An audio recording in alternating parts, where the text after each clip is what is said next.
Hello,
आवाज आ रही है?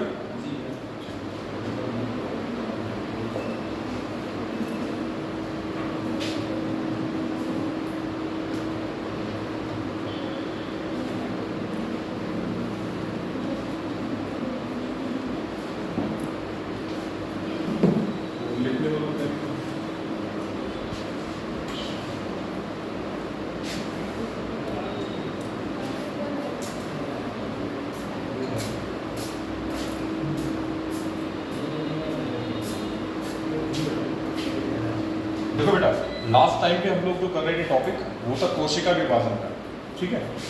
तो कोशिका विभाजन के बारे में पढ़ रहे थे और हमने उसके 3 टाइप देखे थे, एमाइटोसिस, माइटोसिस और मियोसिस, ठीक है। जिसमें हमने पढ़ लिया था माइटोसिस यानी समसूत्री विभाजन पढ़ा था, और समसूत्री विभाजन 2 अवस्थाओं में कंप्लीट होता है, जिसका नाम क्या है, इंटरफेज, ठीक है। और क्या होता है बेटा, किसी भी कोशिका विभाजन में 2 अवस्था होती है, पहली बार इंटरफेज होता है और एक क्या होता है, डिवीजन की फेज होती है। तो इंटरफेज की कुछ अवस्थाएं, उसके बाद होता है G1 S G2, ठीक है। फिर डिवीजन की फेज, डिवीजन की फेज में क्या क्या आता है, डिवीजन की फेज में आएगा माइटोसिस और मियोसिस यानी समसूत्री विभाजन और अर्धसूत्री विभाजन, ठीक है। तो हम लोगों ने पिछले टॉपिक में माइटोसिस के बारे में पढ़ा था और माइटोसिस की अवस्थाओं के बारे में पढ़ा। तो माइटोसिस की अवस्थाएं क्या क्या हो जाएंगी, प्रोफेज, मेटाफेज, एनाफेज, टेलोफेज, ठीक है ना। यानी कि माइटोसिस में 2 अवस्थाएं, कैरियोकाइनेसिस और क्या होता है, साइटोकाइनेसिस।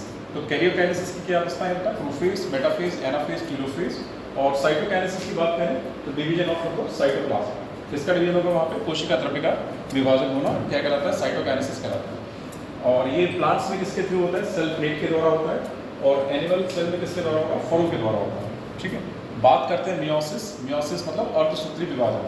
तो अर्धसूत्री विभाजन के बारे में हम लोगों ने कुछ बेसिक बातें वहाँ पे डिस्कस कर ली थी कैरियोकाइनेसिस के बारे में, और उसमें स्टडी किया था प्रोफेज, मियोसिस 1 और मियोसिस 2। तो मियोसिस 1 की अवस्थाएं देखी थी हमने, ठीक है। मियोसिस 1 में क्या था, प्रोफेज 1, ठीक है, मेटाफेज 1, एनाफेज 1 और टेलोफेज 1। हम लोग लिखते हैं मियोसिस,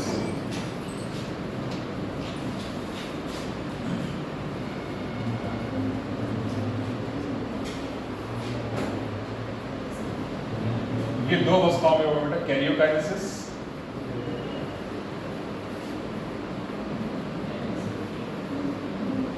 और दूसरी अवस्था क्या है, साइटोकाइनेसिस।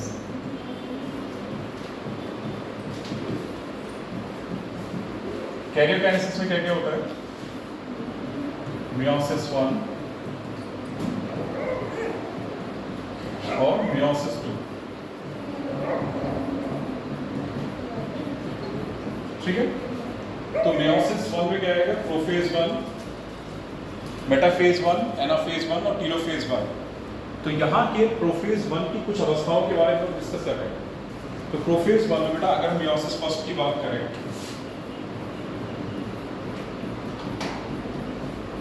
मियोसिस फर्स्ट की बात करें तो इसकी जो प्रोफेज 1 है, प्रोफेज 1, मेटाफेज 1,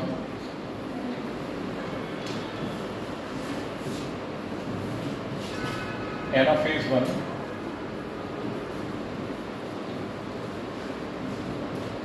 और टेलोफेज 1, ठीक है ना।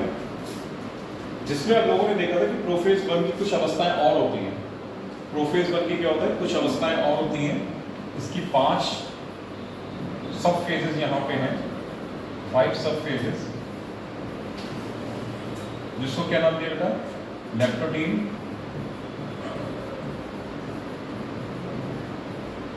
जाइगोटीन, पैकाइटीन, डिप्लोटीन और लास्ट में क्या है, डायाकाइनेसिस, ठीक है। तो ये प्रोफेज 1 की 5 उपावस्थाएं हैं, उसका नाम क्या है, लैक्टोटीन, जाइगोटीन, पैकाइटीन, डिप्लोटीन, डायाकाइनेसिस, ठीक है बेटा। और यहाँ पे जो मियोसिस 1 है, इसी का एक नाम क्या है, रिडक्शनल डिवीजन, न्यूनकारी विभाजन। मियोसिस 1 को ही क्या कहते हैं, न्यूनकारी विभाजन। एक डायग्राम बना के देखा था हमने कि एक मदर सेल जो कि डिप्लॉइड है, अगर उसमें मियोसिस होता है तो कितनी सेल बनेंगी, 4 बनती हैं, 4 डॉटर सेल से पुत्री कोशिकाएं बनती हैं, ठीक है। और उनमें जो क्रोमोसोम का नंबर है वो कैसा रह जाएगा, आधा रह जाएगा। अगर मदर सेल में 2n सेट है तो वहाँ उनकी पुत्री कोशिकाओं में क्या रह जाएगा, n रह जाएगा, मतलब आधा रह जाएगा, ठीक है। तो ये बात हमने डिस्कस की बेटा। तो प्रोफेज 1 की बेटा ये अवस्थाएं हैं, लैक्टोटीन, जाइगोटीन, पैकाइटीन, डिप्लोटीन और डायाकाइनेसिस, ठीक है। इतना लिखो बेटा। और हेडिंग वाला लैक्टोटीन, लैक्टोटीन की कुछ खास विशेषता है, इसके बारे में देखो।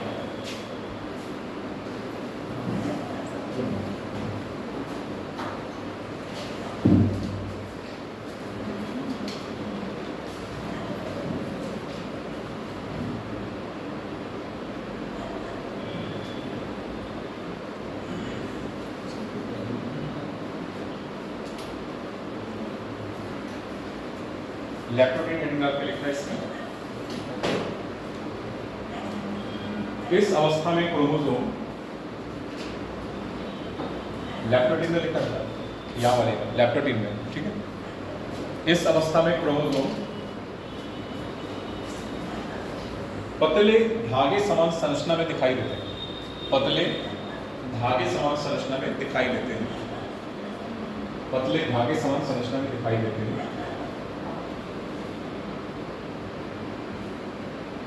अगला पॉइंट,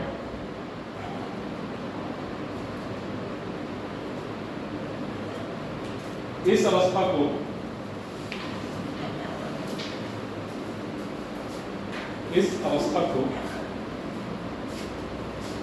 बुके स्टेज भी कहते हैं। इस अवस्था को बुके स्टेज भी कहते हैं। इस अवस्था को बुके स्टेज भी कहते हैं, ठीक है। बुके इस तरीके से, जो फ्लावर का जो बकेट आता है ना, बंच, बुके स्टेज, उसे बोलते हैं बुके। जो गुलदस्ता आता है ना, गुलदस्ता, बुके बोलते हैं ना उसको, वही बुके स्टेज। इस अवस्था को बुके स्टेज भी कहते हैं। अगला है जाइगोटीन, ये बता, जाइगोटीन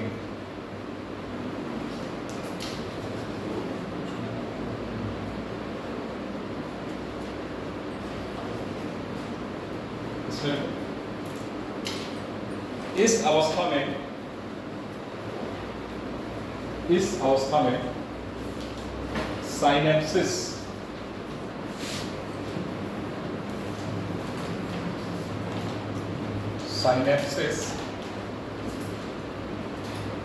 अर्थात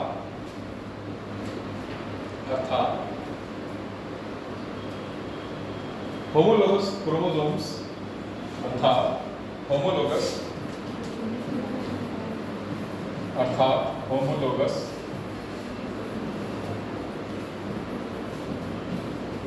क्रोमोसोम्स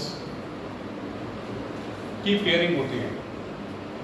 इस अवस्था में साइनेप्सिस अर्थात होमोलोगस क्रोमोसोम्स की पेयरिंग होती है।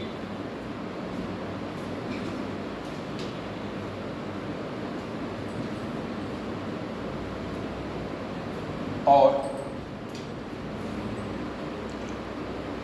पेयर्ड गुणसूत्रों को या पेयर्ड क्रोमोसोम्स को, और पेयर्ड इस तरीके से, जो मतलब जोड़े में आ जाते हैं, पेयर्ड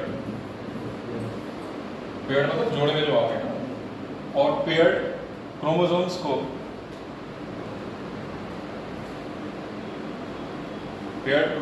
बाईवैलेंट कहा जाता है। बाईवैलेंट, यहाँ बेटा इस तरह से बाईवैलेंट कहा जाता है। पेयर्ड क्रोमोसोम्स को बाईवैलेंट कहा जाता है।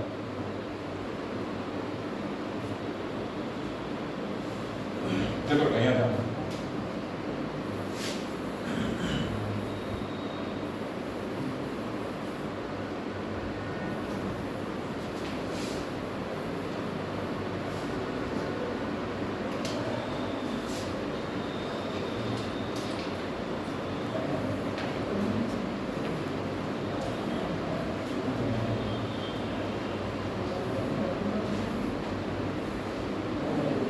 ये क्या होमोलोगस क्रोमोसोम का पेयर है, ठीक है बेटा, ये क्या है होमोलोगस क्रोमोसोम का एक पेयर है, ठीक है। तो इसी को क्या कह रहे हैं, इसी को बाईवैलेंट कहते हैं, इसी को क्या बोलते हैं बाईवैलेंट, ठीक है, बाईवैलेंट कहते हैं इसी को, ठीक है। ये एक होमोलोगस क्रोमोसोम का पेयर है और इसी को क्या बोलेंगे बाईवैलेंट, ठीक है। तो क्या है बेटा ये होमोलोगस क्रोमोसोम्स, होमोलोगस क्रोमोसोम्स, ठीक, और इसी को क्या बोलते हैं बाईवैलेंट, ठीक।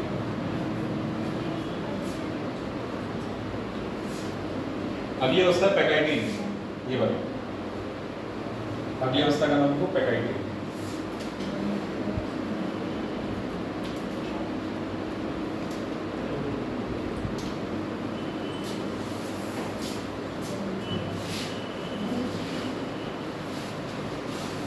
इसमें लिखो बेटा, यह प्रोफेज 1 की, यह प्रोफेज 1 की सबसे लंबी अवस्था होती है, यह प्रोफेज 1 की सबसे लंबी अवस्था होती है, यह प्रोफेज 1 की सबसे लंबी अवस्था होती है, देखिए यह प्रोफेज 1 की सबसे लंबी अवस्था होती है। इसमें अगला पॉइंट हो,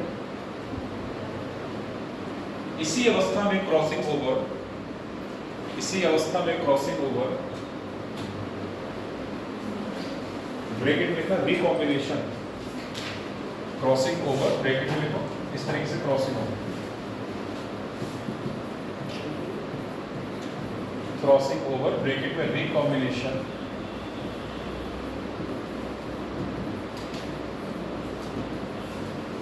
की प्रक्रिया संपन्न होती है। इसी अवस्था में क्रॉसिंग ओवर ब्रैकेट में रिकॉम्बिनेशन की प्रक्रिया संपन्न होती है।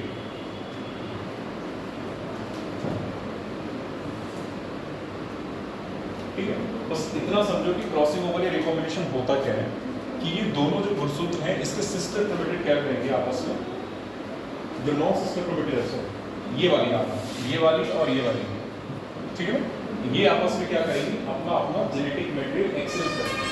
रिकॉम्बिनेशन क्या होता है कि जो सिस्टर क्रोमेटिड, ये इसका ये वाला सिस्टर क्रोमेटिड ये है, दूसरे वाले का ये है, ठीक है बेटा, तो ये आपस में क्या करेंगे, अपना अपना डीएनए एक्सचेंज करेंगे और इसी को बोलते हैं रिकॉम्बिनेशन, ठीक।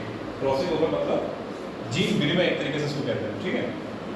क्या करेंगे दोनों में से, क्रोमोसोम की ये वाली भुजा, ये वाली, और इधर वाले की ये वाली भुजा आपस में क्या करेंगी, अपना अपना डीएनए एक्सचेंज करेंगे और इसको बोलते हैं रिकॉम्बिनेशन या क्रॉसिंग ओवर, ठीक है। तो ये प्रोसेस क्या कहलाएगी, क्रॉसिंग ओवर या रिकॉम्बिनेशन। अगला है डिप्लोटीन, ये वाला डिप्लोटीन,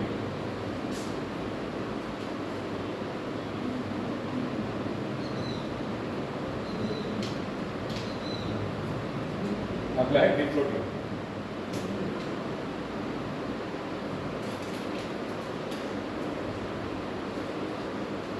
इस अवस्था में क्यास बेटा, यहाँ पे इस अवस्था में क्यास बेटा स्पष्ट रूप से दिखाई देता है, इस अवस्था में कियास बीटा स्पष्ट रूप से दिखाई देते हैं।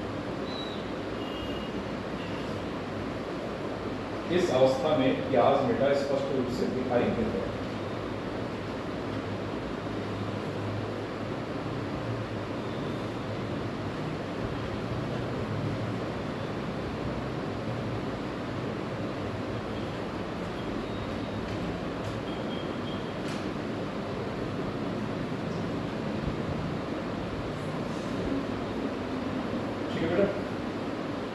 अच्छा, कियास बीटा क्या है?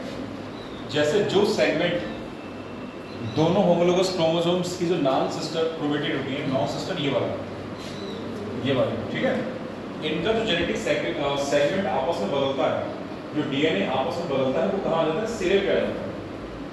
ठीक है, सिरे पे आ जाता है और क्रॉस लाइक स्ट्रक्चर बनते हैं। क्रॉस लाइक क्या बनेंगे? क्रॉस लाइक स्ट्रक्चर बनते हैं, जिसको बोलते हैं कियास बीटा। ठीक है, ये आपस में दोनों भुजाएं मिलकर क्या बनाती हैं? कियास बीटा का फॉर्म करती हैं, कियास बीटा बनाती हैं इस तरीके से।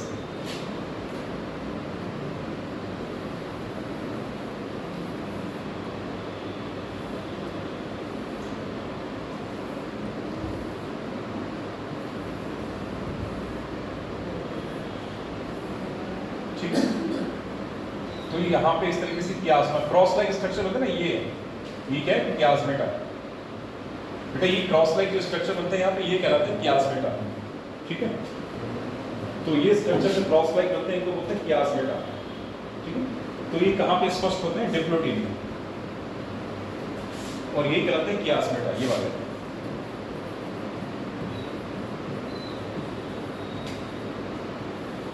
कियास बीटा।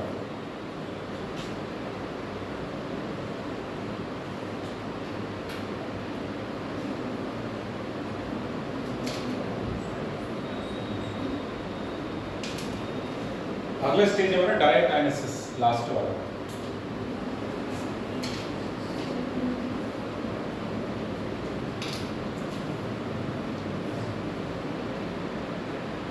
डायकाइनेसिस, इसमें लिखो, इसमें टर्मिनलाइजेशन, इसमें टर्मिनलाइजेशन की प्रक्रिया पूरी होती है। इसमें टर्मिनलाइजेशन की प्रक्रिया पूरी होती है। जरा होता क्या है यहाँ आपको देखो बेटा, ये जो नॉन सिस्टर क्रोमेटिड ना आपस में क्रॉस लाइक स्ट्रक्चर बना रहा है, ये आपस में अलग होंगे, यानी कि कोई रस्सी के सिरे हैं, उनको गूंथना शुरू किया। अब गूंथने के बाद उनको क्या करा? दोबारा से अलग करना शुरू किया, तो वो क्या कहलाएगी? टर्मिनलाइजेशन कहलाएगी। ठीक है ना, तो टर्मिनलाइजेशन के प्रोसेस के फलस्वरूप क्या होता है? ये जो स्ट्रक्चर बना है ये एकदम सिरे पे आ जाता है। यहाँ पे ये स्ट्रक्चर कहाँ पहुंच जाएंगे बेटा? एकदम सिरे पे आ जाएंगे। ये इस तरीके से यहाँ सिरे पे आ जाता है, इसी को बोलते हैं टर्मिनलाइजेशन बोलते हैं। ठीक है, क्लियर? तो ये जो स्ट्रक्चर कहाँ पहुंच जाएंगे? सिरे पे पहुंच जाएंगे। ठीक है, इसी को बोलते हैं टर्मिनलाइजेशन। तो ये थी प्रोफेज 1 की अवस्थाएं, लैप्टोडीन, जाइगोडीन, पैकाइटिन, डिप्लोडीन, डायकाइनेसिस। ठीक है, लैप्टोडीन के बारे में याद रखना है। इसमें क्या होता है? क्रोमोसोम पतली धागे में संरचना के समान दिखाई देता है, और इसी को बुके स्टेज बोलते हैं। जाइगोडीन में क्या होता है? यहाँ साइनेप्सिस की प्रोसेस होती है। साइनेप्सिस मतलब दो होमोलोगस क्रोमोसोम आपस में पेयरिंग करते हैं। ठीक है, पैकाइटिन में क्या होता है? क्रॉसिंग ओवर की प्रक्रिया पूरी होती है। ठीक, क्रॉसिंग ओवर मतलब डीएनए एक्सचेंज आपस में करते हैं ये दोनों। और डिप्लोडीन में क्या होता है? कियास बीटा का फॉर्मेशन होता है। और डायकाइनेसिस में क्या होता है? टर्मिनलाइजेशन की प्रोसेस होती है, जिसके फलस्वरूप जो क्रॉस लाइक स्ट्रक्चर है वो कहाँ पहुँचते हैं? सिरे पे पहुँच जाते हैं। ये स्टेजेस के नाम याद रखना। तो ये था हमारा मियोसिस 1। मियोसिस 1 में प्रोफेज 1, मेटाफेज 1, एनाफेज 1 और टेलोफेज 1। ठीक, मेटाफेज 1, एनाफेज 1, टेलोफेज 1। फिर उसके बाद मियोसिस 2। मियोसिस 2 की अवस्थाओं के नाम लिखे थे आपने? नहीं लिखे थे?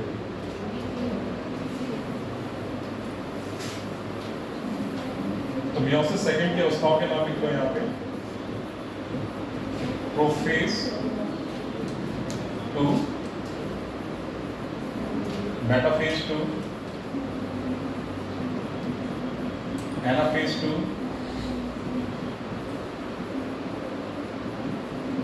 और टेलोफेज 2।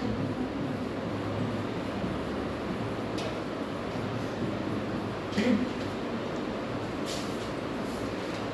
बेटा इसके नाम लिखो केवल, इसके बारे में डिटेल में नहीं पढ़ेंगे, इतना ही काफी है। बस इसके बाद लिखना सीधे सीधे साइटोकाइनेसिस।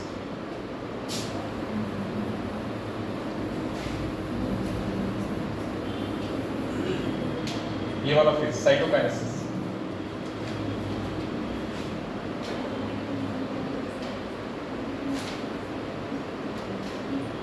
साइटोकाइनेसिस क्या होता है? डिवीजन ऑफ साइटोप्लाज्म, मतलब कोशिका द्रव्य का विभाजन।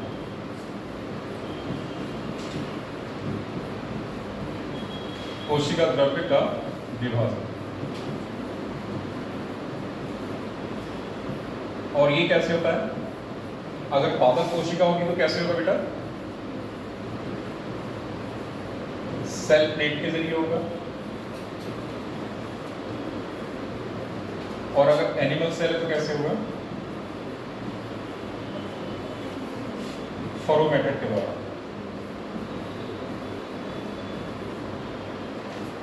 ठीक है, फरो के द्वारा। बस इतना लिखो इसमें।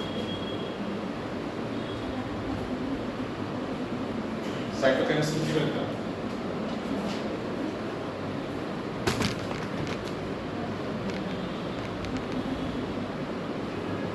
ठीक है, इसका क्वेश्चन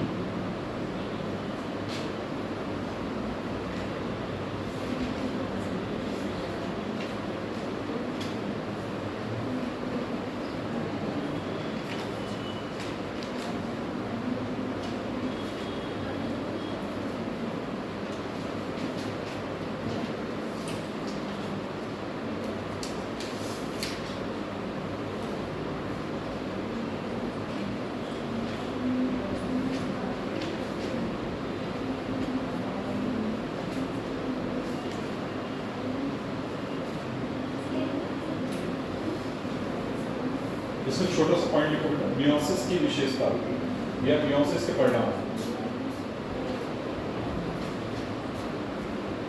मियोसिस की विशेषता या मियोसिस के परिणाम।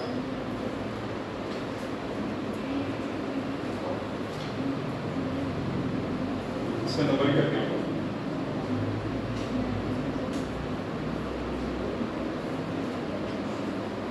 यह जीवों में आनुवंशिक विविधता लाती है। यह जीवों में आनुवंशिक विविधता लाती है।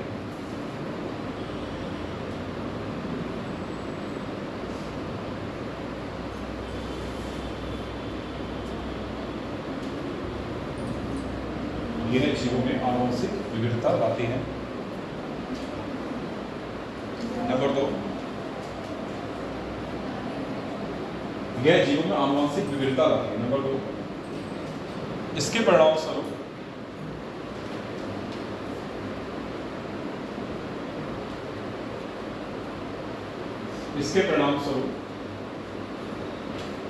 प्राकृतिक चयनवाद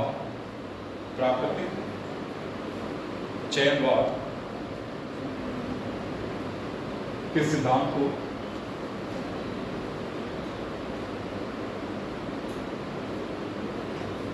मजबूती मिलती है। प्राकृतिक चयनवाद के सिद्धांत को मजबूती मिलती है। ठीक है, ऐसे बोलते हैं।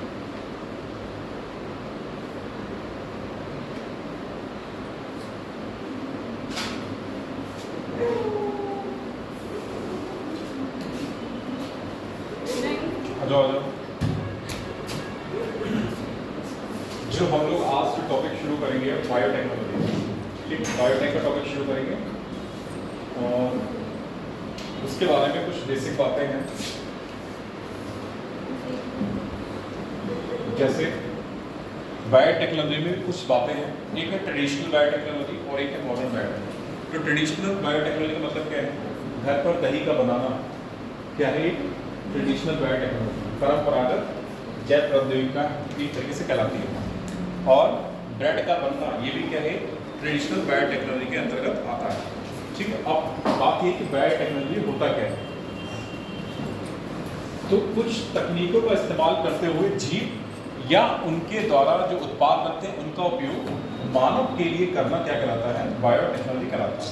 क्या मैंने कुछ तकनीकों का इस्तेमाल करते हुए जीव या उनके उत्पादों का मानव के लिए उपयोगी बनाना क्या कहलाता है? बायोटेक्नोलॉजी कहलाता है। ठीक है, तो जो हम पढ़ेंगे आज वो है बायोटेक्नोलॉजी।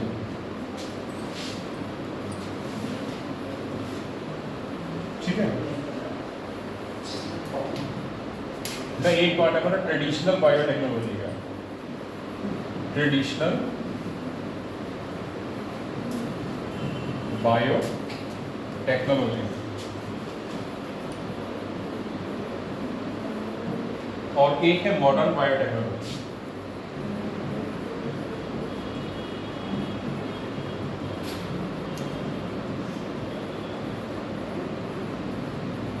और बायोटेक्नोलॉजी को हिंदी में क्या बोलेंगे बेटा? जैव प्रौद्योगिकी। ठीक है, देखो इतना तो हमारे घर में जो दादी हैं या माता हैं वो सब जानती हैं कि इतना पता है उन्हें ना कि जो दही की जामन है ना उसका इस्तेमाल अगर करें तो दोबारा दूध से क्या बन जाएगा? दही बन जाएगा। और इतना सब जानते हैं कि जो ब्रेड बनने में इस्तेमाल होता है ना उसको क्या बोलते हैं? खमीर बोलते हैं, ईस्ट बोलते हैं। ठीक है, तो उससे क्या होता है कि ब्रेड बनाने की प्रक्रिया होती है। ठीक है, और कहीं कहीं पढ़ा होगा कि फर्मेंटेशन, किण्वन की प्रक्रिया होती है ना, किण्वन, तो ये भी किसका एक तरीके का प्रोसेस कहलाता है? ये भी ट्रेडिशनल बायोटेक्नोलॉजी के तहत आता है। तो इतना हम सब लोग जानते हैं, घर में दादी हैं, माताएं हैं, सब जानती हैं कि दूध से दही कैसे बनना है। उनको ये पता है कि दूध से दही बनता है, लेकिन उसके पीछे जो बैक्टीरिया जिम्मेदार है उसको नहीं जानते, है ना। लेकिन इतना हम लोग जानते हैं। तो ये क्या कहलाता है? ट्रेडिशनल बायोटेक्नोलॉजी, मतलब परंपरागत जैव प्रौद्योगिकी कहलाता है। इसमें क्या होता है? इसमें पहले इसके एग्जाम्पल लिखो। जैसे दूध से क्या बनना बेटा? दूध से दही बनना।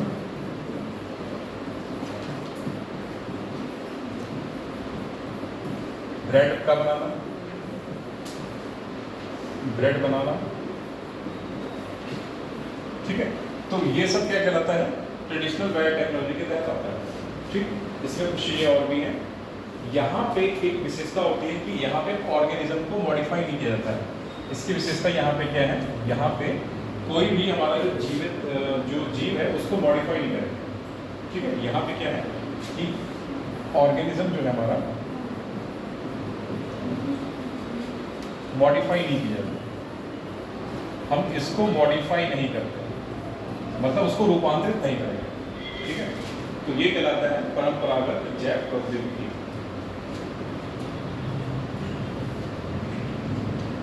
और इसमें यहाँ पे एक लाइन लिख लेना,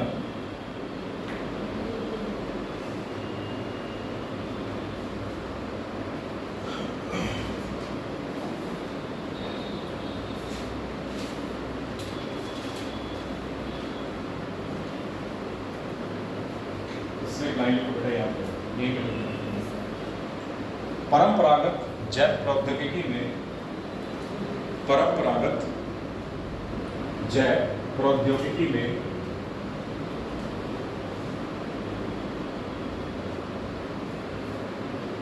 कुछ ऐसी तकनीकों का, परंपरागत जैव प्रौद्योगिकी में कुछ ऐसी तकनीकों का वर्णन मिलता है, कुछ ऐसी तकनीकों का वर्णन मिलता है जिसके द्वारा जीवों या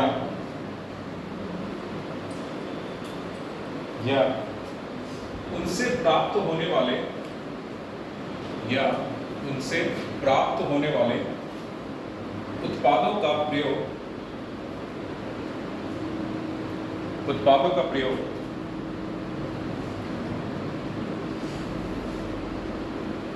मानव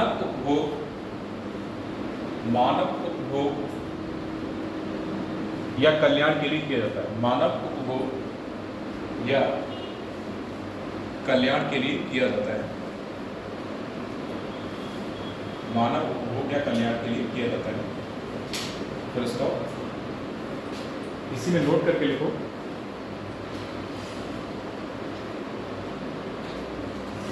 यहां सूक्ष्म जीवों को रूपांतरित नहीं किया जाता। यहां सूक्ष्म जीवों को रूपांतरित नहीं किया जाता।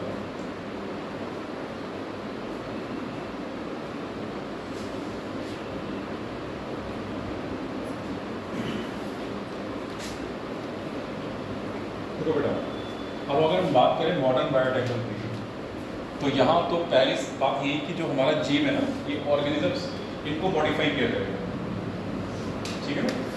मॉडिफाई किया जाएगा किसके द्वारा? जेनेटिक इंजीनियरिंग के द्वारा, बायो प्रोसेस इंजीनियरिंग के द्वारा, केमिकल इंजीनियरिंग के द्वारा इनको मॉडिफाई किया जाता है। और कुछ ऐसे उत्पाद बनाए जाते हैं जो कि मानव कल्याण के लिए जरूरी होते हैं। जैसे क्या होता है, डीएनए वैक्सीन बना दी, ठीक है, डीएनए वैक्सीन बना दी, या जैसे इंसुलिन पड़ा है ना, इंसुलिन वो भी क्या है, जेनेटिकली इंजीनियर्ड इंसुलिन कहलाता है। तो ये इंसुलिन बनाया, या कुछ ऐसे हार्मोन बनाए, या एंटीबायोटिक बना दी, तो ये सारे के सारे किसमें आएंगे? मॉडर्न बायोटेक्नोलॉजी में आएंगे, ठीक है बेटा। तो मॉडर्न बायोटेक्नोलॉजी में क्या क्या एग्जाम्पल हो जाएगा? डीएनए वैक्सीन हो जाती है, एंटीबायोटिक्स हो जाती हैं, ठीक है, और कुछ अदर वैक्सीन हो जाती हैं जिनका निर्माण हम कैसे करते हैं? मानव उपयोग के लिए करते हैं, उपभोग के लिए करते हैं। तो कहाँ आएगी? Modern biotechnology. यहाँ पे क्या होता है? यहाँ पे जीवों को रूपांतरित करते हैं। रूपांतरित करना मतलब उनके डीएनए को बदलते हैं या उससे मैनिपुलेट करते हैं, छेड़छाड़ करते हैं, ठीक है। छेड़छाड़ करना मतलब जो डिजायर्ड जीन है हम उसको वहाँ पे इंसर्ट कराते हैं उन जीवों में, ताकि हमें जो हमारा वांछित प्रोडक्ट है या जिसकी हमने अपेक्षा की है वो उत्पाद हमें मिल सके। तो ये क्या कहलाता है? मॉडर्न बायोटेक्नोलॉजी कहलाता है, ठीक है। तो इसमें थोड़ा सा लिख दो बेटा। एक संस्था है EFB, यहाँ पे EFB एक संस्था है और इसका पूरा नाम लिखो, European federation of biotechnology.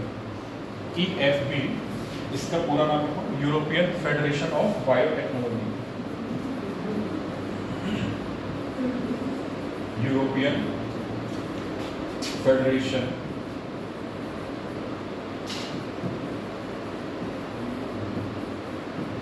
Of biotechnology.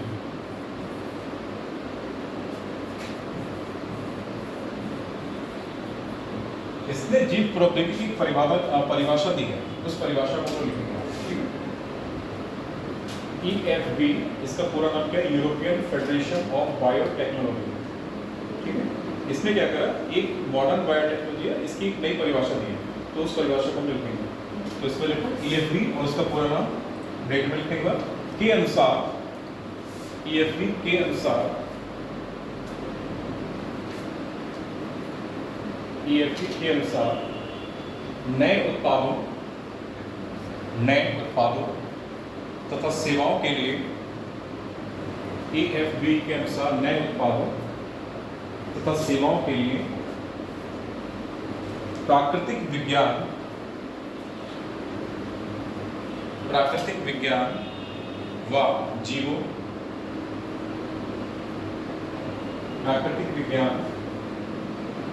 व जीवों,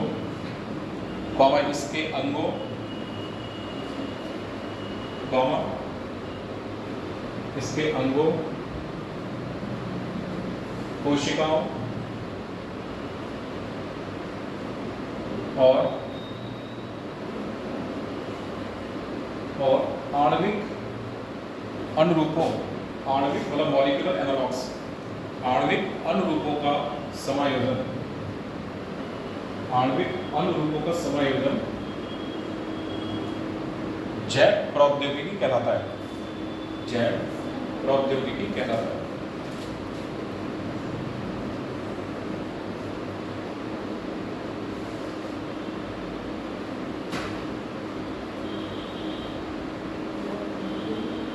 ठीक है बेटा।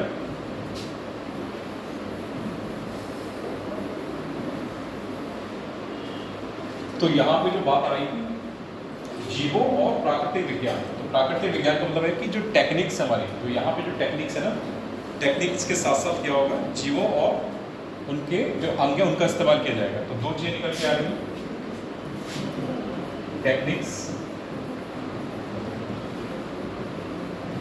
और यहाँ पे क्या है? ऑर्गेनिज्म मतलब जीव, ठीक है। तो टेक्निक्स का इस्तेमाल कहाँ होगा? ऑर्गेनिज्म को मॉडिफाई करने में। क्या होगा? मॉडिफाई करने में। मॉडिफाई करने में किसका इस्तेमाल होगा? टेक्निक्स का। और वो टेक्निक्स कौन कौन सी होंगी? जरा यहाँ पे लिखना, जेनेटिक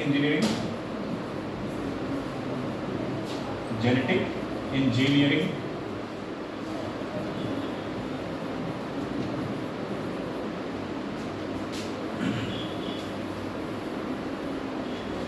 अगली टेक्निक नाम है बेटा bio process engineering, bio process engineering.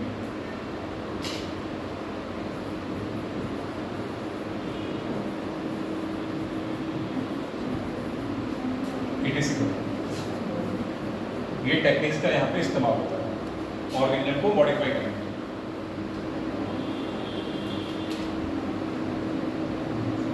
Genetic engineering, bioprocess engineering.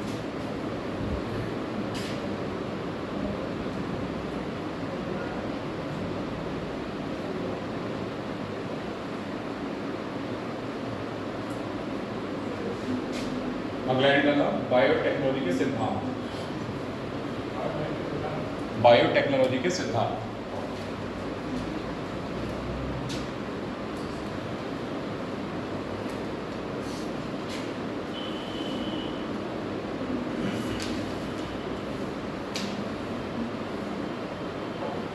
Biotechnology के सिद्धांत बायोटेक्नोलॉजी के सिद्धांत।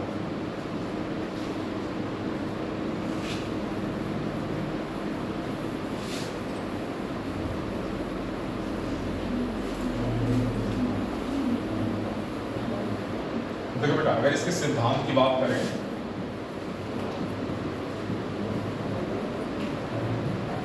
तो मुख्य रूप से यहाँ पे कितने सिद्धांत है? दो। तो मुख्य रूप से दो सिद्धांत।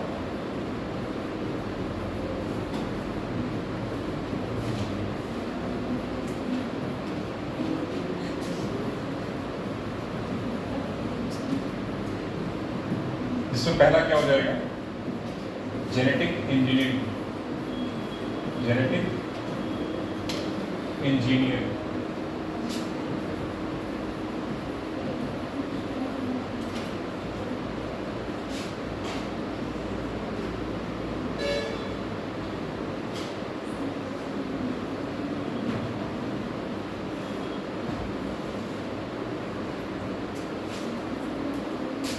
इसमें क्या होता है, जरा इसको ध्यान से। जेनेटिक इंजीनियरिंग में क्या होगा? माना कि हमें कोई ऐसा जीन चाहिए जो कि हमारे लिए लाभदायक है। कोई ऐसा जीन जो हमारे लिए लाभदायक है, तो उसको क्या करेंगे हम? जीन क्या होता है? पहले बात तो डीएनए होता है। जीन क्या होता है? डीएनए। तो ऐसा जीन जो हमारे लिए लाभदायक है, वो हम जेनेटिक इंजीनियरिंग टेक्निक के माध्यम से उसको क्या करते हैं? आइसोलेट करेंगे। ठीक है ना? जेनेटिक इंजीनियरिंग टेक्निक के माध्यम से उस जीन को हम आइसोलेट करेंगे और एक जो पर्टिकुलर वेक्टर है उसमें इंसर्ट कराएंगे।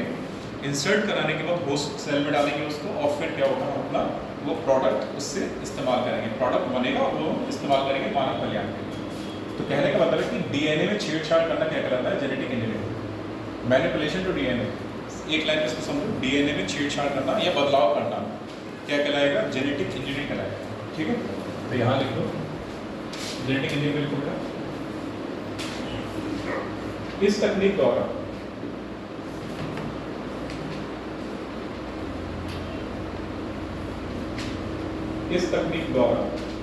आनुवंशिक पदार्थ कौन होता है? डीएनए। इस तकनीक द्वारा आनुवंशिक पदार्थ ब्रैकेट में डीएनए में परिवर्तन किया जाता है।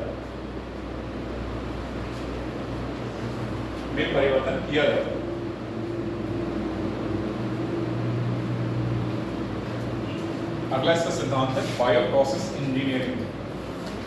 Bioprocess engineering.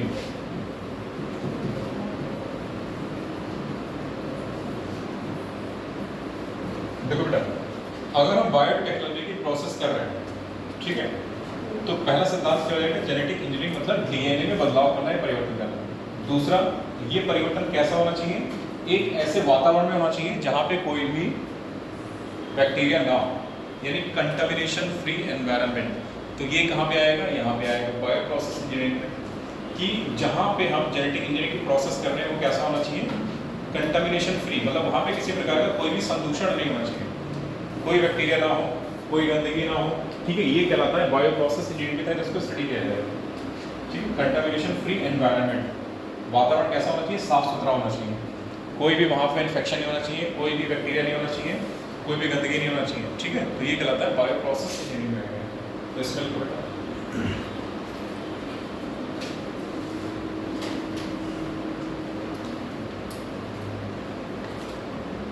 संदूषण फ्री, इसको बोलते हैं संदूषण मुक्त। इस तरीके से संदूषण, एक चीज और संदूषण मुक्त, संदूषण मुक्त और ब्रैकेट में कंटामिनेशन फ्री, कंटामिनेशन फ्री, संदूषण मुक्त ब्रैकेट में कंटामिनेशन फ्री, ब्रैकेट में वातावरण बनाना,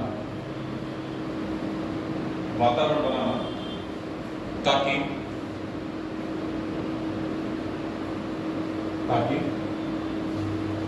वांछित सूक्ष्म जीव, ताकि वांछित सूक्ष्म जीव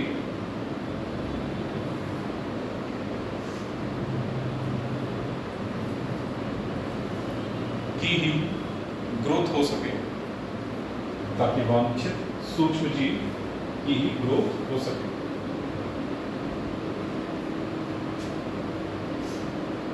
ठीक है, तो इसमें दो सिद्धांत याद रखने। जेनेटिक इंजीनियरिंग मतलब क्या होता है कि डीएनए में बदलाव होना है, परिवर्तन करना, ठीक है। बायो प्रोसेस इंजीनियरिंग मतलब कंटामिनेशन फ्री एनवायरनमेंट बनाना ताकि जो जीव हमने चाहा है केवल वही जीव वहां पे आ सके, दूसरा ना आ सके, ठीक है। तो ये दोनों बातें याद रहेंगी। चलो इसको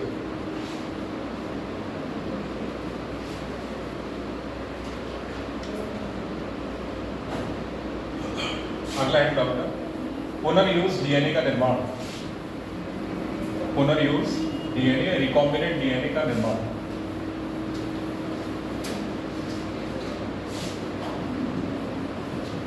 पुनर्यूज डीएनए का निर्माण,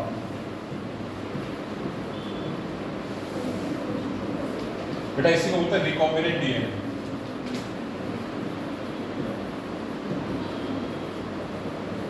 रिकॉम्बिनेंट डीएनए, ठीक है, पुनर्यूज डीएनए का निर्माण और इसी को बोलते हैं recombinant DNA, formation of recombinant DNA. पुनर्यूज डीएनए का निर्माण या फॉर्मेशन ऑफ रिकॉम्बिनेशन डीएनए।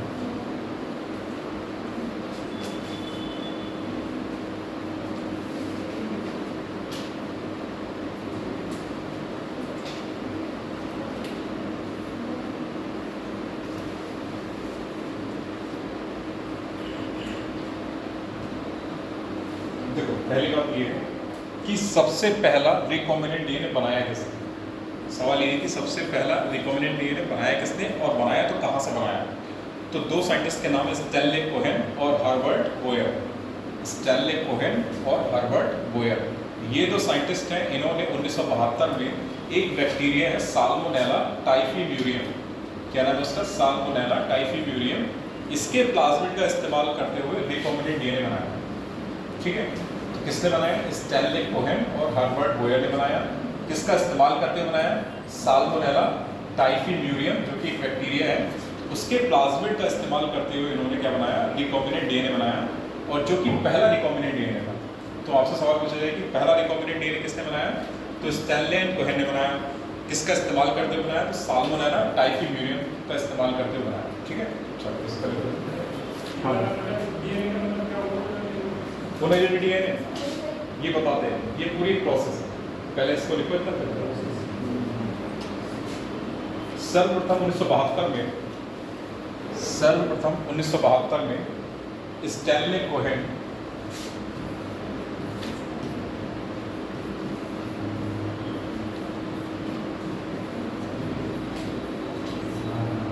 तथा हर्बर्ट बॉयर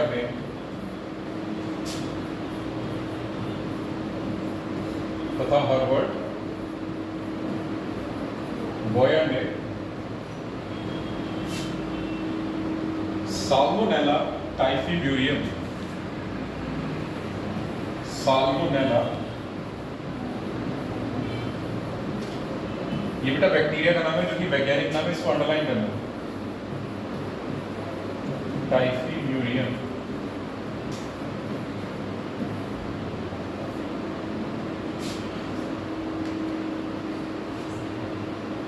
साल्मोनेला टाइफीम्यूरियम के प्लाज्मिड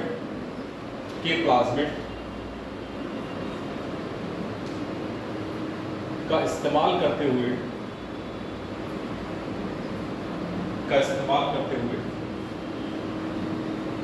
प्रथम रिकॉम्बिनेंट डीएनए बनाया।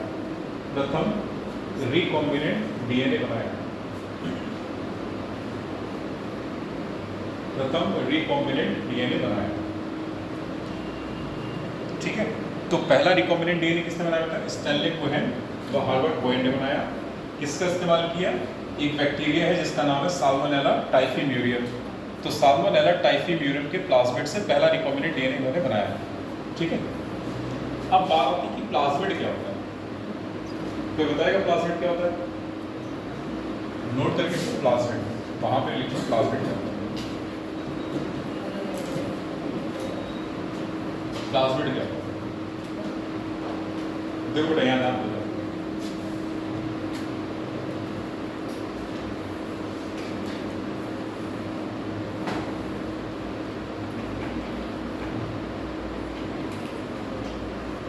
अगर ये कोई जीवाणु कोशिका है, अगर कहेंगे कि जीवाणु कोशिका है तो इसका अपने डीएनए तो होगा।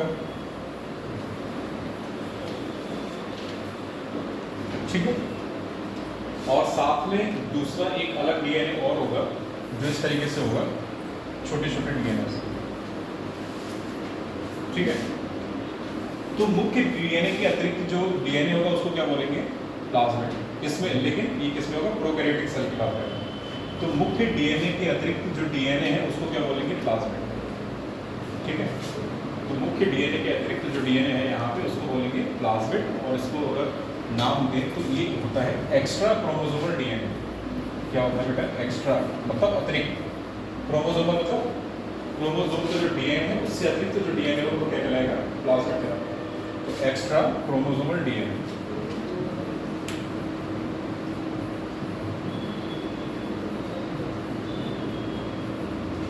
ठीक है, तो क्या कहलाता है? प्लाज्मिड कहलाता है। इसका अगर डायग्राम बनाओ तो ये वाला डायग्राम बना लेना।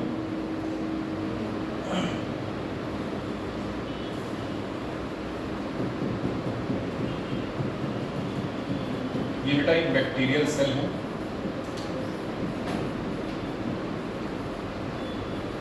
ये बैक्टीरियल सेल है, ये इसका डीएनए है, क्रोमोसोमल डीएनए, जिसको न्यूक्लियोइड बोलते हैं। इसी को जीनोफोर भी बोलते हैं। इसका एक नाम होता है जीनोफोर, इसको जीनोफोर बोलते हैं। और ये जो संरचना है इसी को बोलते हैं प्लाज्मिड। ठीक है ना, तो प्लाज्मिड क्या है? मुख्य डीएनए है, उससे हटके जो डीएनए पाया जा रहा है बैक्टीरिया कोशिका में उसको क्या बोलेंगे? प्लाज्मिड। ठीक है, तो एक्स्ट्रा क्रोमोसोमल डीएनए क्या कहलाता है? प्लाज्मिड कहलाता है।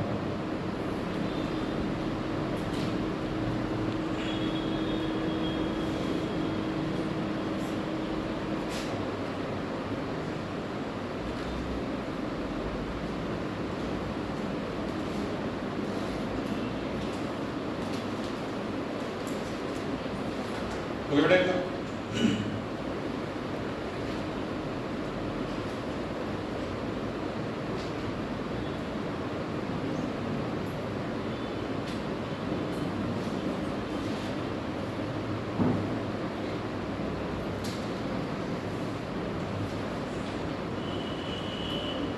हो गया?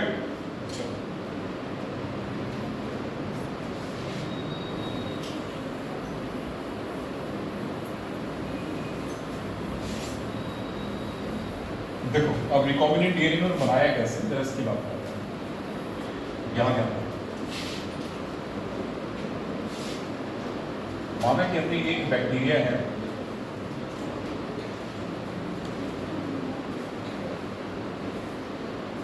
ठीक है, ये एक बैक्टीरिया है जिसका नाम क्या था वहाँ पे? साल्मोनेला टाइफीम्यूरियम। ठीक, तो इसमें क्या होगा? मेन डीएनए होगा, मेन डीएनए, और साथ में क्या है? प्लाज्मिड यानी एक्स्ट्रा क्रोमोसोमल डीएनए। ये हमने ले लिया प्लाज्मिड डीएनए। ठीक है, इसके पास क्या है, एंटीबायोटिक रेजिस्टेंट जीन है। एंटीबायोटिक क्या होता है, एंटीबायोटिक ऐसे दवाएं जो कि अन्य सूक्ष्म जीवों की ग्रोथ को प्रभावित करती हैं, उनको मारती हैं, वो एंटीबायोटिक कहलाती है। तो इसके पास क्या है, antibiotic resistant gene. Antibiotic resistant gene का मतलब है कि इसके पास ऐसे जीन हैं जिनके पास प्रतिरोध की क्षमता है कि इनके ऊपर किसी एंटीबायोटिक का जो है असर नहीं होगा। एंटीबायोटिक प्रतिरोधी जीन है इसके पास, ठीक है, एंटीबायोटिक प्रतिरोधी जीन है इनके पास, ठीक है। तो उसी जीन को हमें लेना है और ट्रांसफर करना है दूसरे बैक्टीरिया में। कैसे करेंगे जरा यहाँ देखो, ये हमने प्लाज्मिड लिया, इसको निकाला बाहर, यहाँ आ गया, ठीक है, ये क्या आ गया, प्लाज्मिड, ठीक है। और इसके पास क्या है बेटा, एंटीबायोटिक रेजिस्टेंट जीन है, एंटीबायोटिक रेजिस्टेंट जीन।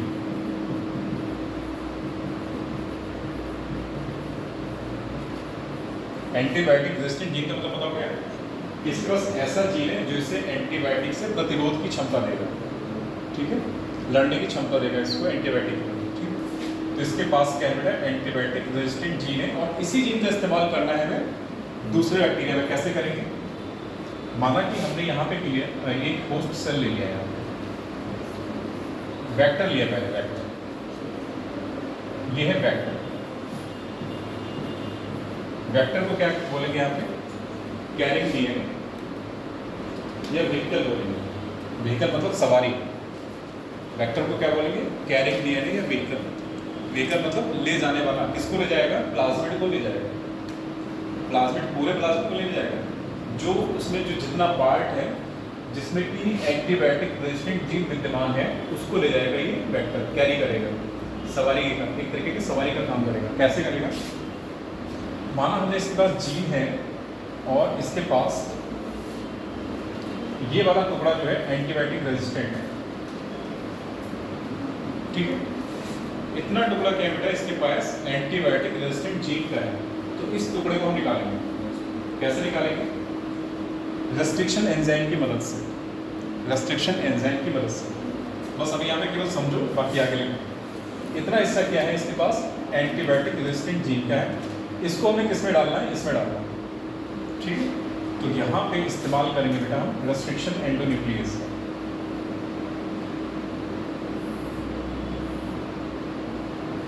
यहाँ पे इस्तेमाल करेंगे रेस्ट्रिक्शन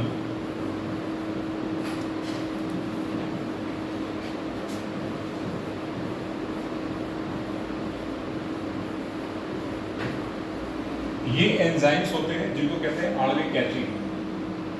इनको हिंदी में क्या बोलते हैं, रेस्ट्रिक्शन एंडोन्यूक्लियस को आणविक कैचिंग। क्यों, क्योंकि ये डीएनए को काटते हैं, ठीक है। अब यहाँ से इस डीएनए को काटेगा तो हमें क्या मिलेगा बेटा, जरा यहाँ ध्यान दो, हमें केवल इस प्लाज्मिड का ये वाला सेगमेंट चाहिए जो कि एंटीबायोटिक रेजिस्टेंट है। तो ये वाला सेगमेंट मिल गया हमें, ठीक है, डीएनए का। और यहाँ क्या है, इस वेक्टर को कट किया है, इस वेक्टर को कट किया है, इतना कट लगा दिया, ठीक है। ये हिस्सा इसमें जो फिट हो जाए, इतना कट लगाए, ये वाला हिस्सा इसमें फिट होना चाहिए, ठीक है। तो अगला क्या हो जाएगा बेटा, यहाँ पे इसके बाद की जो प्रोसेस कहलाएगी, इसको इस तरीके से यहाँ बना दें। देखो ये वाला हिस्सा तो यूं ही बना दिया हमने, और इसमें जो हरा वाला पार्ट है ये आ गया, ठीक है। तो ये जो डीएनए बनेगा यही बताता है रिकॉम्बिनेंट डीएनए। ये जो डीएनए बना ये क्या कहलाएगा, रिकॉम्बिनेंट डीएनए कहलाएगा। और यहाँ पे जो एंजाइम इस्तेमाल हो रहा है वो है डीएनए लाइगेज, डीएनए लाइगेज इस्तेमाल हो रहा है।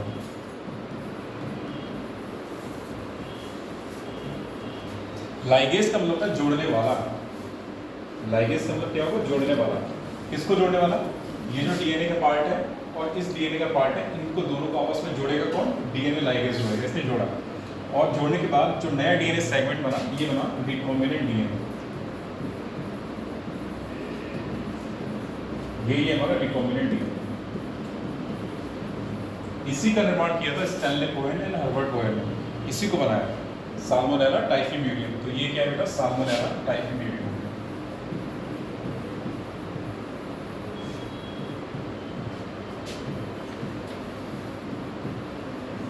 टाइफीम्यूरियम,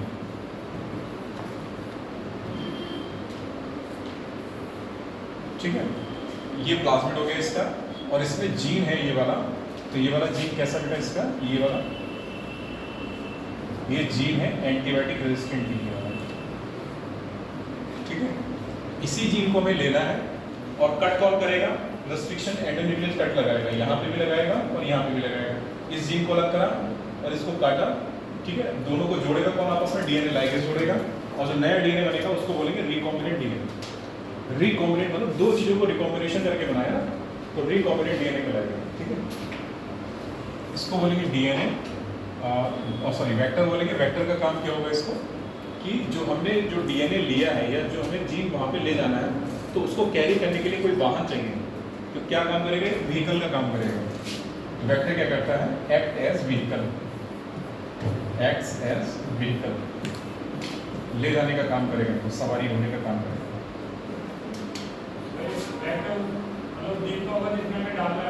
देखो वेक्टर क्या है, बस केवल सवारी का काम करेगा ये। हमने क्या करा, इस जीन को इसमें इंसर्ट कराना है, ठीक है। तो पहले तो हम कट लगाएंगे, जो जितना टुकड़ा चाहिए उसको हम काटेंगे। बस काटने का काम कौन करेगा, रेस्ट्रिक्शन एंडोन्यूक्लियस।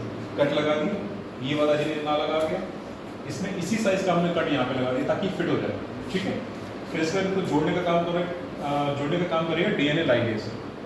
डीएनए लाइगेज ने क्या करा, इसको जोड़ दिया, और जो नया जो मॉलिक्यूल बना उसको बोल दिया उन्होंने रिकॉम्बिनेंट डीएनए, ठीक है।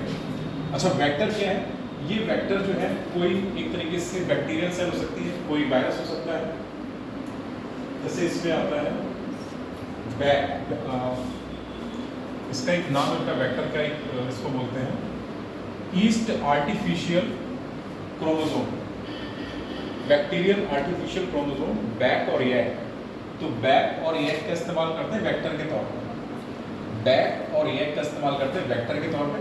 बैक का फुल फॉर्म होती है बैक्टीरियल आर्टिफिशियल क्रोमोसोम, और यैक की फुल फॉर्म होती है ईस्ट आर्टिफिशियल क्रोमोसोम। ये बनाए जाते हैं लेबोरेटरी में ताकि इस्तेमाल करें किसका, इसको वेक्टर के तौर पे, और ये क्या करेंगे, कैरी करेंगे जो डीएनए लिया है हमने, वांछित डीएनए, इसको ले जाने का काम करेंगे। अब ये जो डीएनए बना है ना, इसको हम किसमें ट्रांसफर करेंगे, दूसरी बैक्टीरिया कोशिका में ट्रांसफर करेंगे। कैसे, अगर मान ये है,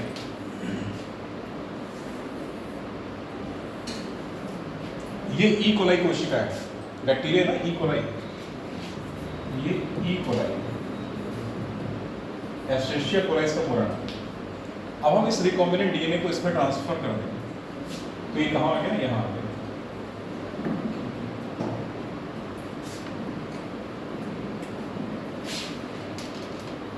ये यहाँ आ गया, ठीक है।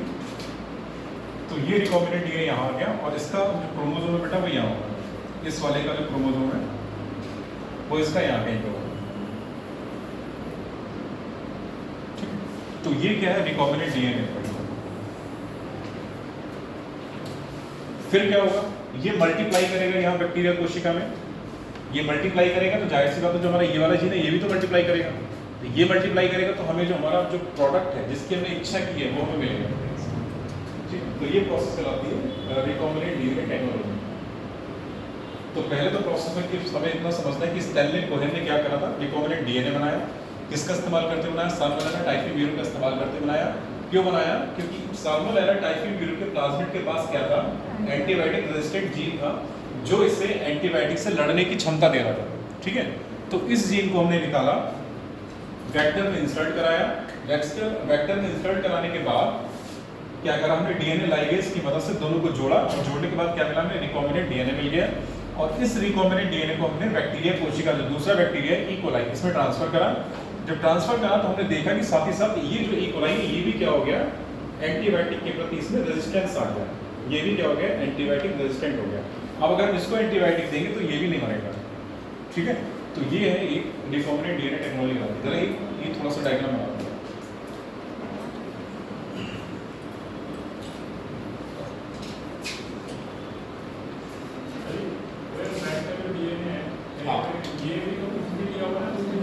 ये बेटा बनाया गया है, इसको लेबोरेटरी में बनाते हैं वेक्टर का काम कराने के लिए, व्हीकल का काम कराने के लिए, सवारी ढोने के लिए इसको बनाते हैं। ऐसा समझो इसको, वेक्टर का काम क्या है, मतलब सवारी ढोने का काम करेगा ये, इसीलिए इसका निर्माण किया जाता है। किसी और जीव से ही बनाएंगे, जाहिर सी बात है। नाम क्या है इसका, बैक्टीरियल आर्टिफिशियल क्रोमोसोम, तो बैक्टीरिया से बनाएंगे। ईस्ट आर्टिफिशियल क्रोमोसोम, तो ईस्ट से बनाएंगे। ईस्ट क्या है, कवक, तो कवक से लेके बनाएंगे। इनको लेबोरेटरी में मॉडिफाई करेंगे ताकि ये वेक्टर का काम कर सके। ठीक है, तो ये होते हैं वेक्टर का काम। बनाओ।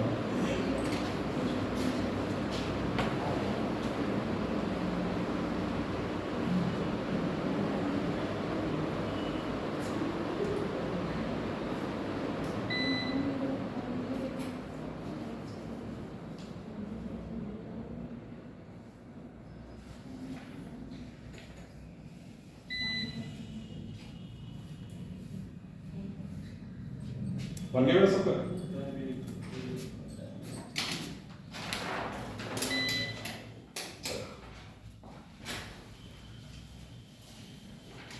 तो रिकॉम्बिनेंट डीएनए को कॉन्सेप्ट समझ आया कैसे बनता है, वेक्टर क्या होता है समझ में आया कैसे बनेगा, वेक्टर क्या होता है इतना समझ में आया, प्लाज्मिड क्या होता है, जो बेसिक बात है ना, जो इसकी टेक्नोलॉजी की वो समझ में आनी चाहिए। प्लाज्मिड क्या है, वेक्टर क्या है, ठीक है, रिकॉम्बिनेंट डीएनए क्या है। प्लाज्मिड तुमने पढ़ा क्या होता है, एक्स्ट्रा क्रोमोसोमल डीएनए, जो बैक्टीरिया कोशिका में मेन क्रोमोसोम के अलावा जो डीएनए पाया जाएगा उसे क्या बोलेंगे, प्लाज्मिड बोलेंगे। वेक्टर क्या है, वेक्टर एक तरीके से सवारी ढोने का काम करेगा। क्या काम करेगा, जो भी हमने जीन दूसरी कोशिका में ले जाना है उसको कैरी करने का काम कौन करेगा, वेक्टर करेगा, मतलब सवारी ढोएगा एक तरीके से। किसको ढोएगा, जो भी हमें जीन दूसरी कोशिका में ले जाना, ये वाला जीन हमें ले जाना है दूसरी कोशिका में, इसको ढोने का काम कौन करेगा, वेक्टर करेगा। तो वेक्टर के नाम हम बाद में लिखेंगे यहाँ पे, बैक और यैक, वो आगे लिखेंगे क्या है। फिर रिकॉम्बिनेंट डीएनए क्या है, वेक्टर प्लस जो हमारा डीएनए, जो जीन है जो हमें चाहिए, जो अगली बैक्टीरिया में ले जाना है, इन दोनों के संयोग से जो डीएनए बनेगा उसको बोलेंगे रिकॉम्बिनेंट डीएनए। यहाँ पे एंजाइम इस्तेमाल हो रहे हैं, क्या क्या हो रहे हैं, रेस्ट्रिक्शन, एंडोन्यूक्लियेज जो कि कटिंग का काम करेगा, डीएनए लाइगेज दोनों को जोड़ने का काम करेगा, ये ठीक है, डीएनए लाइगेज। इतना याद होना चाहिए, इतनी बातें समझनी चाहिए।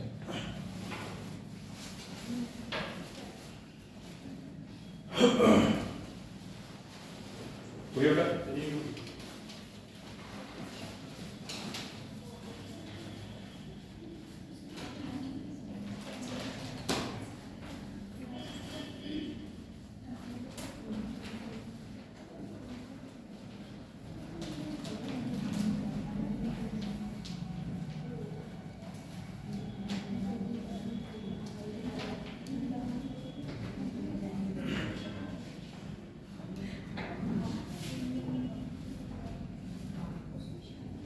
और ये पूरी टेक्निक क्या करती है, रिकॉम्बिनेंट डीएनए तो बना, जिस टेक्निक के जरिए बनना है इसको क्या बोलेंगे, रिकॉम्बिनेंट डीएनए टेक्नोलॉजी बोलेंगे। जिस तकनीक के थ्रू रिकॉम्बिनेंट डीएनए बना इसको क्या बोलेंगे, रिकॉम्बिनेंट डीएनए टेक्नोलॉजी।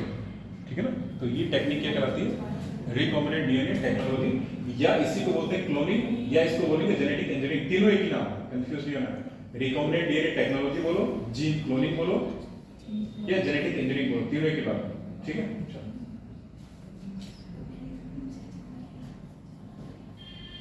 हो गया बेटा इसका। चलो अगला हेडिंग है रिकॉम्बिनेंट डीएनए तकनीक के साधन। रिकॉम्बिनेंट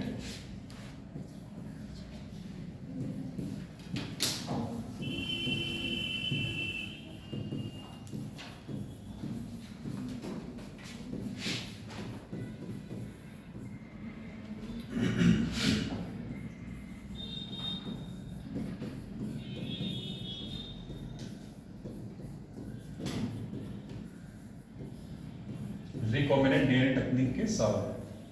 बेटा एक चीज हमेशा याद रखना, जो रिकॉम्बिनेंट डीएनए टेक्निक है इसी को बोलते हैं जीन क्लोनिंग बोलते हैं, और इसी को क्या बोलेंगे, जेनेटिक इंजीनियरिंग।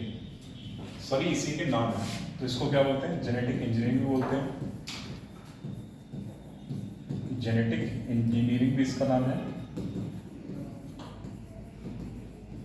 और इसी को बोलते हैं जीन क्लोनिंग।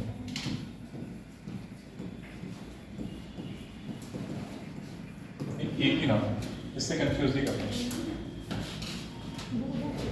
ठीक है, रिकॉम्बिनेंट डीएनए टेक्नोलॉजी बोलो, जेनेटिक इंजीनियरिंग बोलो, या जीन क्लोनिंग बोलो, सभी एक ही नाम, ठीक है। इसके साधन में क्या है, तो इसके साधन में मेनली 3 साधन है यहाँ पे, 3 साधन यहाँ पे इंपॉर्टेंट है, ठीक है। पहला साधन क्या है, एंजाइम्स,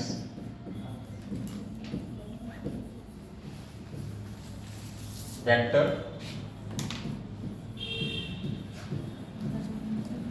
और होस्ट। होस्ट को ही कहते हैं परपोषी कोशिका। पहले इतना एंजाइम्स, वेक्टर्स, होस्ट। कितने साधन है बेटा यहाँ पे? 3 साधन है, एंजाइम्स, वेक्टर्स, होस्ट।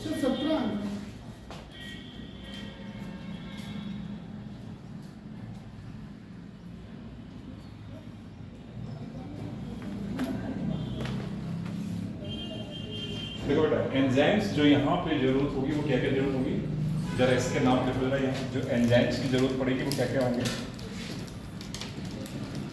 पहला नाम लिखेंगे रेस्ट्रिक्शन एंजाइम, रेस्ट्रिक्शन एंजाइम।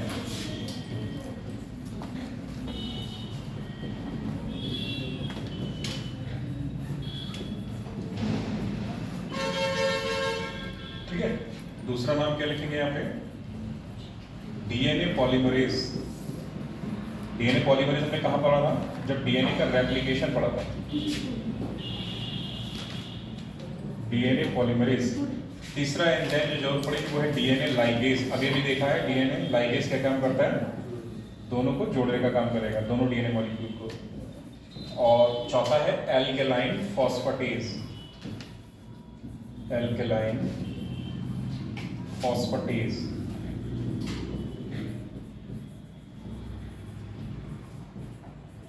इतने एंजाइम की जरूरत होती है हमें यहाँ पे, ठीक है। वेक्टर्स के तौर पे हमें जिनकी जरूरत होती है वो क्या होते हैं, बैक।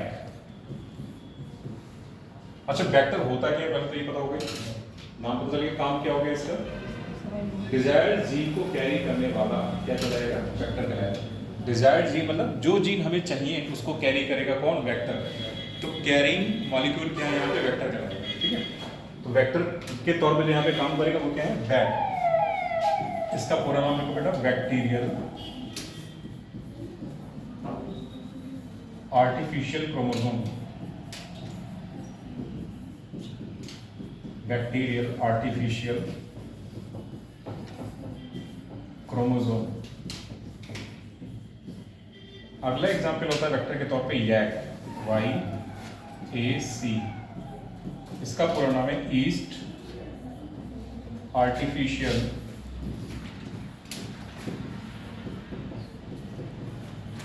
क्रोमोसोम, ठीक है। इसके अलावा भी कुछ जो हैं बैक्टीरिया या वेक्टर्स इस्तेमाल होते हैं, जैसे एक नाम है एग्रोबैक्टीरियम ट्यूबिफेसियंस। पादप कोशिका में ये डीएनए का ट्रांसफर करने के लिए इस्तेमाल होता है, इसको बोलते हैं एग्रोबैक्टीरियम ट्यूबिफेसियंस। और जो जीवाणु जो एक तरीके से जंतु कोशिका में डीएनए को कैरी करता है उनको बोलते हैं बैक्टीरियोफेजेस, T2 बैक्टीरियोफेजेस।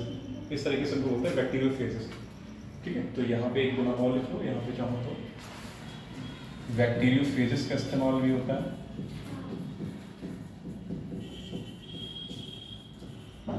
फेजेस, यहाँ पे बैक्टीरियोफेजेस का इस्तेमाल, ठीक है।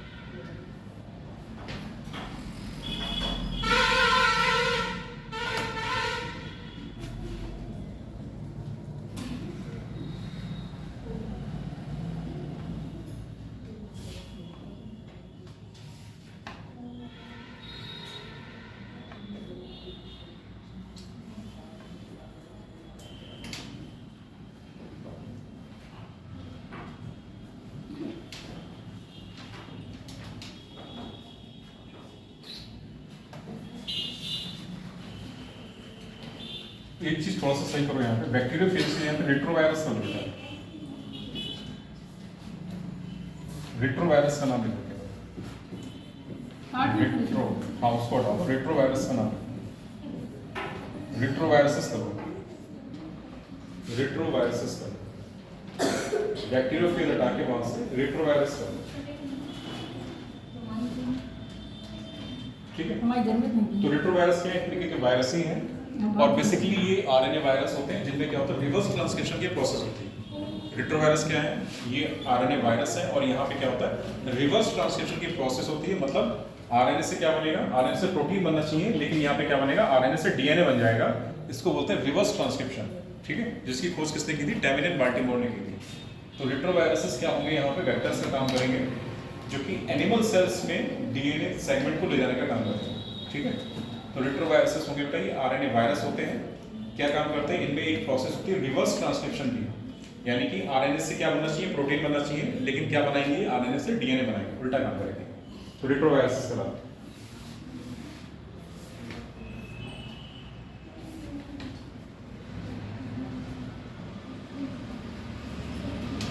होस्ट सेल के तौर पे कोई भी होस्ट सेल इस्तेमाल हो सकती है, प्लांट सेल हो सकती है, मानव कोशिका हो सकती है, या अगली बैक्टीरियल सेल भी हो सकती है। तो प्लांट सेल हो सकती है, प्लांट सेल हो सकती है, एनिमल सेल हो सकती है,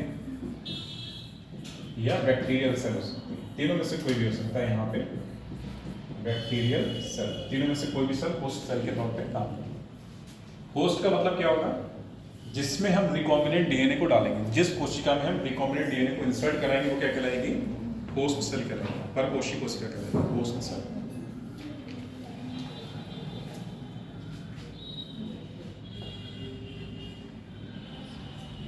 तो ये रिकॉम्बिनेंट डीएनए टेक्नोलॉजी के साधन है। पहला क्या है, एंजाइम्स, दूसरा वेक्टर, तीसरा होस्ट। तो एंजाइम्स में क्या है, रेस्ट्रिक्शन एंजाइम, और यही सबसे ज्यादा इंपॉर्टेंट है जो हमें पढ़ना है। रेस्ट्रिक्शन एंजाइम ही सबसे ज्यादा इंपॉर्टेंट है। Restriction enzyme DNA polymerase, DNA ligase और एल्कलाइन फॉस्फेटेज। वेक्टर्स में क्या है, बैक, यैक, फुल फॉर्म याद रखनी है, bacterial artificial chromosome, yeast artificial chromosome, और क्या है ये अगला रिट्रोवायरस, रिट्रोवायरसेस, रिट्रोवायरस, ठीक है बेटा। नाम याद रखिए, होस्ट सेल में कोई भी हो सकती है, प्लांट सेल हो सकती है, एनिमल सेल हो सकती है, बैक्टीरियल सेल हो सकती है, ठीक है। तो वन बाय वन करके देखते हैं। पहला यहाँ पे ऐड करो एंजाइम, और उसमें क्या है, रेस्ट्रिक्शन एंजाइम। पहला ऐड क्या पड़ेगा यहाँ पे एंजाइम, और उसमें भी क्या है, रेस्ट्रिक्शन एंजाइम। या सीधे सीधे जाओ तो रेस्ट्रिक्शन एंजाइम का ऐड करो, रेस्ट्रिक्शन एंजाइम, और हिंदी में कहते हैं इसको प्रतिबंधन एंजाइम। हिंदी में बोलते हैं इसको प्रतिबंधन एंजाइम। प्रति का मतलब होता है अपोजिट, तोड़ने वाला, बंधन मतलब बंध, बंध को तोड़ने वाला, क्या कहलाएगा, रेस्ट्रिक्शन एंजाइम, प्रतिबंधन एंजाइम। थोड़ा सा गेट करो, मेरा लाइट है नहीं क्या, पता लाइट है नहीं, सब बटन तो सर बंद है, ऐसे करिए उस पर लोड पड़ रहा होगा ना, inverter sir on they light आगे लाइट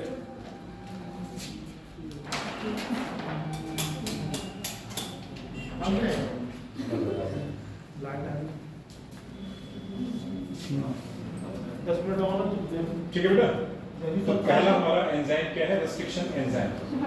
इसके बारे में थोड़ा सा ये जानो बेसिक बात। रेस्ट्रिक्शन एंजाइम का मतलब क्या होगा, बंधों को तोड़ने वाला। बंध कहाँ पे मिलेंगे, डीएनए में। तो डीएनए के बंध, और वहाँ पे कौन से मिलेंगे बंध, हाइड्रोजन बॉन्ड्स मिलेंगे, ठीक है, हाइड्रोजन बॉन्ड्स मिलेंगे, और फॉस्फोडाइएस्टर बॉन्ड मिलेंगे।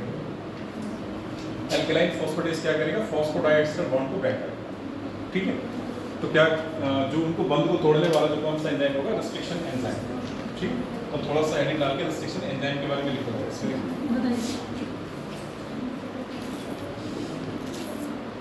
ये एंजाइम प्राकृतिक रूप से, ये एंजाइम प्राकृतिक रूप से, ये एंजाइम प्राकृतिक रूप से प्रोकैरियोट्स में पाया जाता है।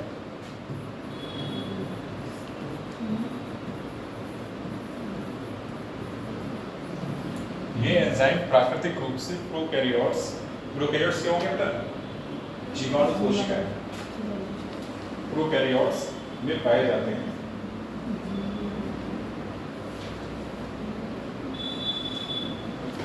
इसमें लिखो वर्ष 1963 में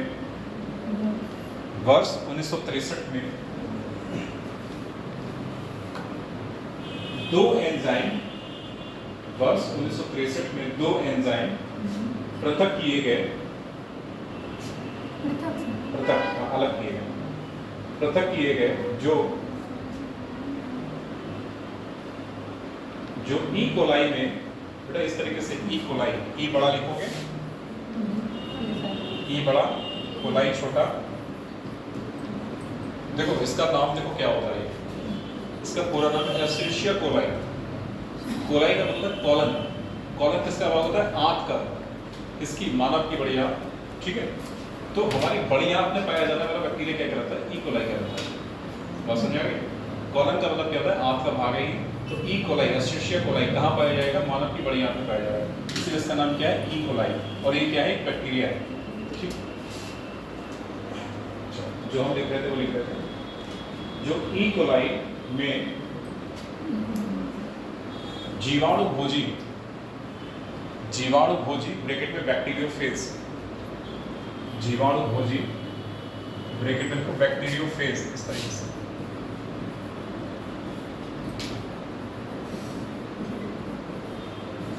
बैक्टीरियोफेज क्या होंगे बेटा,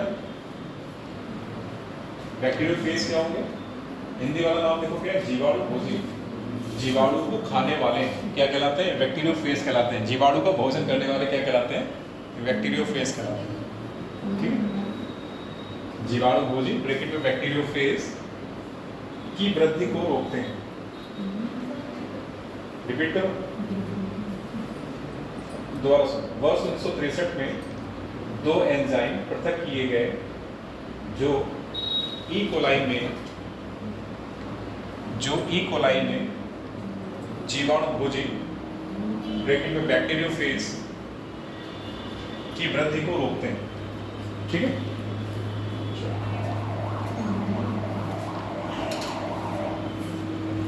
अच्छा, जो दो एंजाइम पृथक किए गए उनके नाम क्या है, पहला नाम है मिथाइलेज और दूसरा नाम है रेस्ट्रिक्शन एंडोन्यूक्लियस। तो यहाँ पे जो नाम है वो भी नाम लिखना जरूरी है। देखो बेटा क्या कहा इन्होंने, वर्ष 1963 में दो एंजाइम मिले, उनमें से पहला क्या है बेटा, मिथाइलेज। उनमें से पहला नाम है मिथाइलेज और दूसरा नाम है रेस्ट्रिक्शन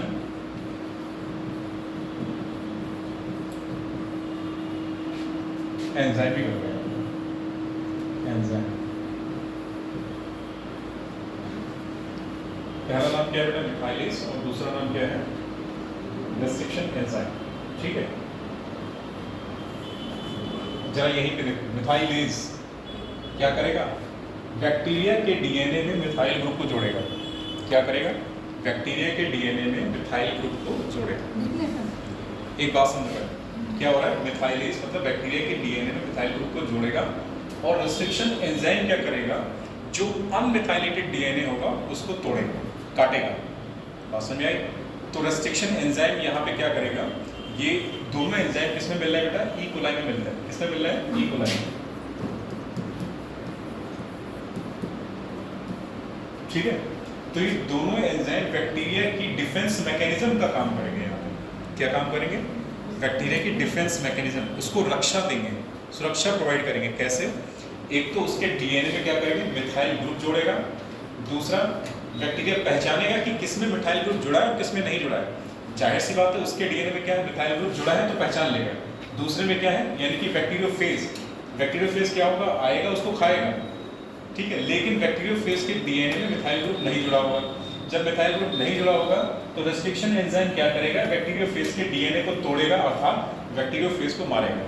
तो इस तरीके से क्या होगा, जो ई कोलाई है अपनी सुरक्षा कर पाएगा, किससे, बैक्टीरियोफेज। बात समझ आई? तो दोनों एंजाइम का काम समझ गया है।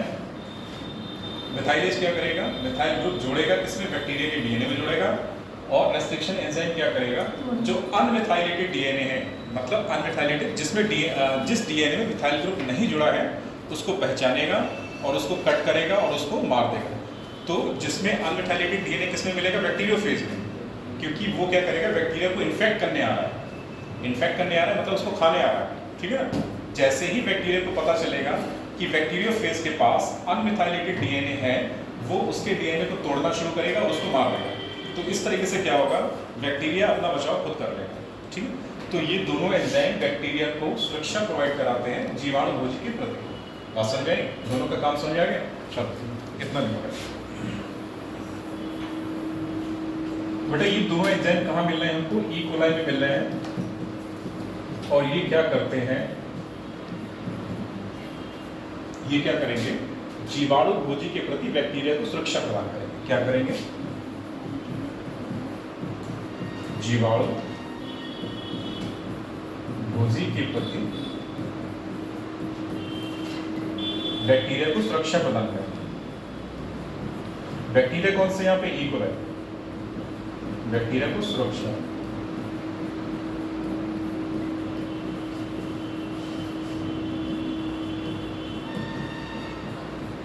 ठीक है बेटा। तो दोनों एंजाइम क्या करेंगे मिलके? जीवाणु भोजी के प्रति बैक्टीरिया को सुरक्षा प्रदान करेंगे।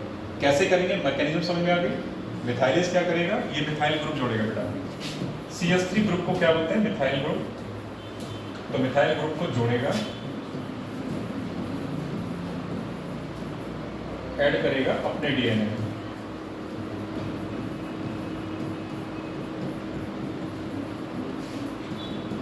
और ये क्या करेगा?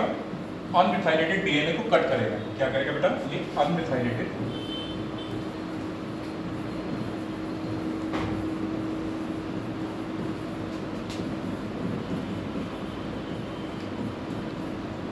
नष्ट करेगा, ऐसे नष्ट करेगा, ये कट करेगा एक ही बार।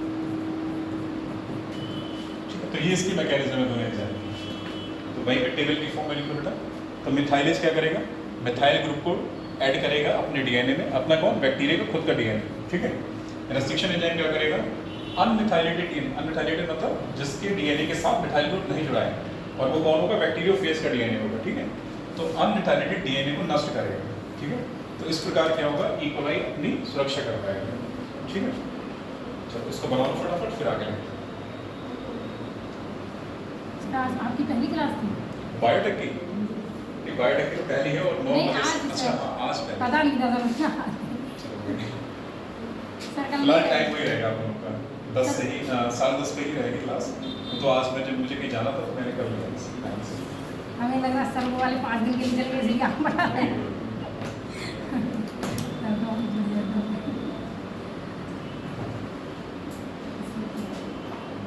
तो इतना समझ में आया ना? बैक्टीरिया को सुरक्षा कौन प्रदान करेगा? मिथाइलेज और रेस्ट्रिक्शन एंजाइम। इतना बनाने के बाद पैराग्राफ बदल देते बेटा। इनमें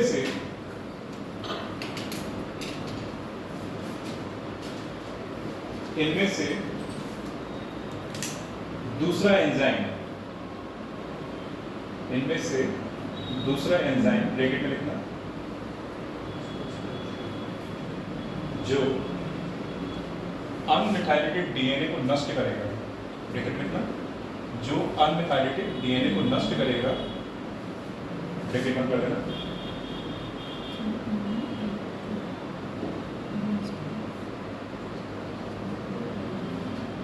जो अनमिथाइलेटेड डीएनए को नष्ट करेगा, ब्रैकेट बंद करो, को रेस्ट्रिक्शन एंडोन्यूक्लियस कहा गया। को रेस्ट्रिक्शन एंडोन्यूक्लियस कहा गया। रेस्ट्रिक्शन तो लिखा ही बेटा, ये रेस्ट्रिक्शन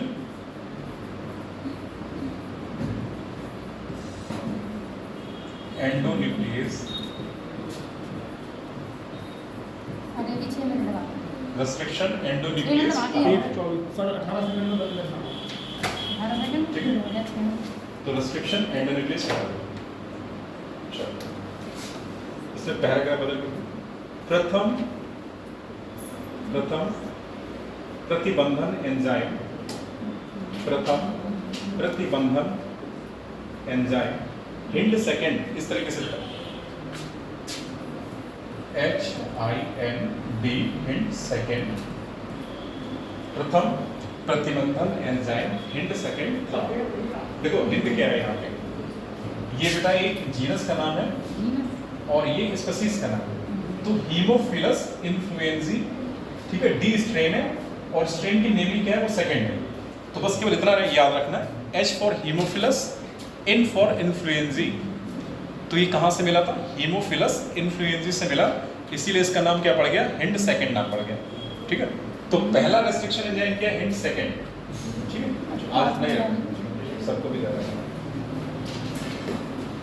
ठीक है बेटा, कल हम लोग फिर जब मिलेंगे तो कंटिन्यू करेंगे। आज भी रहेगा अरे उनको बहुत जल्दी है।